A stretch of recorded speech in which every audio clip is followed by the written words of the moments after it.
개발자 진짜 없어진다는 이야기 듣고 불안한 사람 있지? 내가 오늘 그 생각이 왜 틀렸는지 말해줄게. 원래 뉴스라는 게 자극적인 제목으로 사람들을 선동하기 때문에 무서운 거야. 물론 뉴스에서 해고되는 사람들의 숫자나 채용이 감소되는 비율을 데이터로 보여주는 건 사실이긴 하지. 근데 너무 걱정하지 않아도 돼. 이게 바라보는 시선에 따라 해석을 달리할 수가 있거든. 그래서 내 생각은 어떠냐고? 난 위기라고 생각해. 뭐? 아니, 그 한국말은 끝까지 들어야지. 위기라고 생각하지만 위기는 곧 기회야. 이게 무슨 말인지 설명해줄게.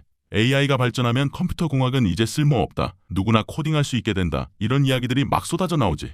챗 GPT 같은 AI가 초벌 코드를 뚝딱 만들어내니까 맞아. 처음 시작하는 문턱은 엄청나게 낮아졌어. 하지만 여기서 절대 놓치면 안 되는 중요한 사실이 하나 있어. 누구나 코딩이 가능하다고 해서 누구나 개발자가 될 수 있는 건 아니야. 자, 잘 생각해봐. 축구공을 누구나 가지고 있다고 해서 프로리그에서 뛰는 축구 선수가 될 수 있는 건 아니잖아. 공이 있어도 패스, 드리블, 슈팅 같은 기본기가 탄탄해야 하고 경기 흐름을 읽는 전략적인 이해가 필요하지. 마찬가지야. AI가 코드를 만들어주는 시대. 우리에게 필요한 건 단순히 키보드를 두드리는 손가락이 아니라 시스템을 설계하고 효율을 고민하고 복잡한 문제를 해결하는 머리인 거지.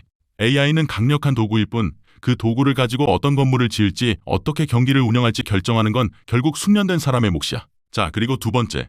AI로 MVP를 빠르게 만들었어. 아주 좋지. 그런데 서비스가 대박나서 사용자가 막 미친 듯이 몰려들기 시작하면 어떻게 될까?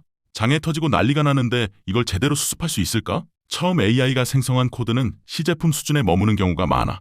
당장 기능 돌아가는 건 성공했지만 나중에 확장하거나 고치거나 성능 측면에서는 문제가 생길 수밖에 없다고. 결국 이 MVP를 진짜 서비스로 발전시키려면 사람이 다시 코드를 다 뜯어 고치면서 계속 유지보수를 해야 해. 산더미 같은 오래된 코드랑 씨름하고 복잡한 시스템 구조를 설계하고 계속 터지는 버그들을 잡아내야 한다고. 이때 필요한 건 이 에러 해결해줘라고 챗 GPT한테 물어보는 게 아니야. 왜 이 에러가 발생했는지, 이 문제가 전체 시스템에 미치는 영향은 무엇인지, 구조적으로 어디를 바꿔야 근본적으로 해결되는지를 컴퓨터 공학적 지식을 바탕으로 꿰뚫어 볼 수 있는 통찰력과 분석 능력인 거지. AI는 진단서만 끊어줄 뿐 수술은 결국 사람이 해야 돼. 이 말 듣고도 불안해하는 사람들이 있을 거야. 내가 하나 더 얘기해줄게. 마차 알지? 마차. 사람들이 마차를 처음에 왜 탔을까? 이동하려고 탔지. 근데 마차가 없어지고 다음에 자동차가 나왔잖아. 마차가 사라졌다고 사람들이 이동하려는 니즈 자체가 없어진 건 아니야. 마부가 하던 일, 그러니까 말을 관리하고 마차를 끄는 일은 사라졌지.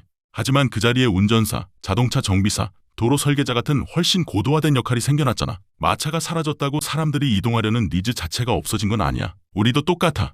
AI가 단순 마부의 역할을 대신할 뿐 세상의 복잡한 문제를 소프트웨어로 해결하고 돈을 벌고 싶어하는 인간의 근본적인 욕구는 절대 사라지지 않아. 내가 아까 위기지만 기회라고 했지. 우린 그냥 마차가 없어질 위기에서 자동차 운전사가 되는 기회를 잡는 것뿐이야. 그 가는 길은 내가 함께 할게. 해고 뉴스에 너무 흔들리지 마. 결국 살아남고 더 큰 기회를 잡는 건 AI를 무서워하지 않고 AI 위에 자기 실력을 쌓아 올리는 우리 개발자들일 테니까. 그럼 이만.